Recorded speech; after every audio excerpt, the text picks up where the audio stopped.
આજે હચવેલું છે એ જતું રહેશે સાહેબ.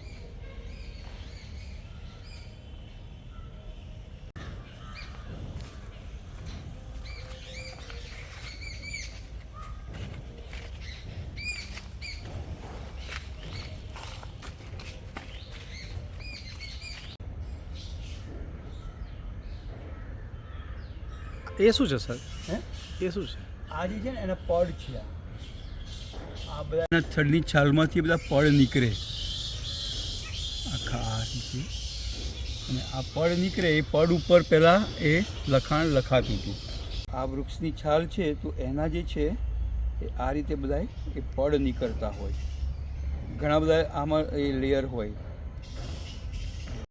એ નીકળતા જાય. એટલે છે શું આમ? આ ભોજપત્રીના વૃક્ષની છાલ છે, બરાબર. અને આ છાલમાં ઘણા બધા પડ જે છે એ એકબીજા સાથે ચોંટેલા હોય, અને આ પડ એ વારંવાર એ નીકળતા હોય. આ પડને થોડીક સાફ કરીએ એટલે પછી આની પર ખૂબ જ સારી રીતે એ લખી શકાય. આ એનું એક આ નીકળ્યું પડ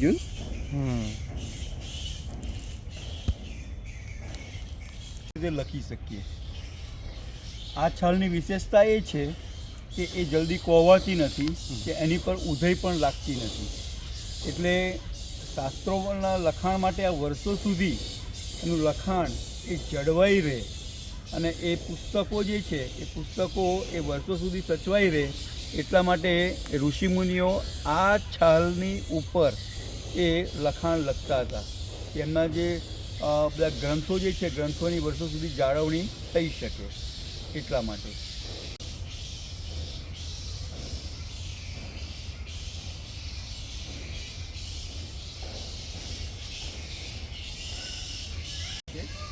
આ 1950માં PS ટૂર સાહેબે આ વૃક્ષ લાવી અને રોપ્યું હતું.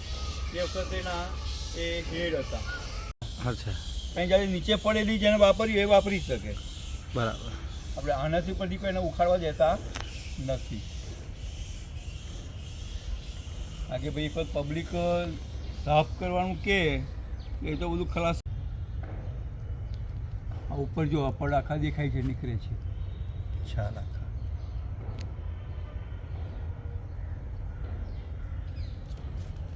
આ લેવું હોય ને જો અહીંયા આખા લેયરો એના એ છાલના બધા સ્તર છે, આખા લેયર્સ છે, પડ છે બધા.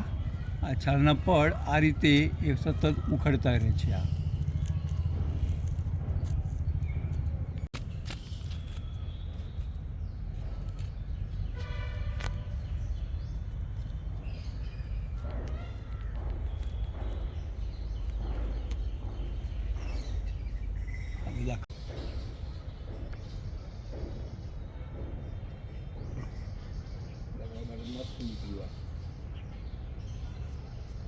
સર આપનો પરિચય?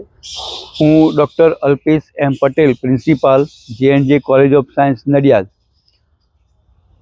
ધી નડિયાદ એજ્યુકેશન સોસાયટી સંચાલિત J&J કોલેજ ઓફ સાયન્સ નડિયાદના બોટનિકલ ગાર્ડનમાં ગુજરાતનું એકમાત્ર વૃક્ષ જેને આપણે ભોજપત્રી તરીકે ઓળખીએ છીએ કે જેનું વૈજ્ઞાનિક નામ મેલાલ્યુકા લ્યુકોડેન્ડ્રોન છે, જે મિર્ટેસી કુળની વનસ્પતિ છે. આ વૃક્ષની ખાસિયત એ છે કે આ વૃક્ષની થડ ઉપરથી અસંખ્ય એ પડ એ નીકળતા જોવા મળે છે. આ વૃક્ષની છાલ એ ઘણા બધા પડ ધરાવે છે. વૃક્ષની છાલ એ ગમે તેટલું ભેજ હોય કે વરસાદ હોય કે પાણી હોય એમાં કોવાતી નથી, તેમાં ઉધઈ પણ લાગતી નથી. અને પહેલાંના જમાનામાં ઓરિજિનલ ભોજપત્રની અવેજીમાં આ વૃક્ષની છાલ જે વિપુલ પ્રમાણમાં મળતી હોવાથી એ શાસ્ત્રો લખવા માટે ઋષિમુનિઓ એનો ઉપયોગ કરતા હતા.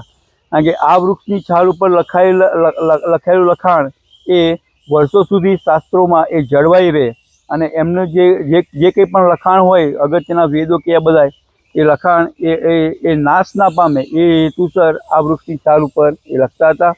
ખરેખર નડિયાદનું આ એક ઘરેણું છે, એક અલભ્ય વૃક્ષ એ નડિયાદના આંગણે જોવા મળે છે. એટલે એ નડિયાદ ખરેખર ભાગ્યશાળી છે કે તેના બોટનિકલ ગાર્ડનમાં આ વૃક્ષ એ અત્યારે પણ હાલ એ ઉપસ્થિત છે. Thank you. સર આ વૃક્ષ કોણે વાવ્યું હતું, કેવી રીતના? હા, આ વૃક્ષ 1950માં તે વખતે બોટની વિભાગના અધ્યક્ષ ડૉક્ટર PS ટૂર સાહેબે એ અહીંયા આગળ વાવેલું હતું. હાલ અત્યારે આ વૃક્ષની ઉંમર એ 75 વર્ષ જેટલી એ થયેલી છે.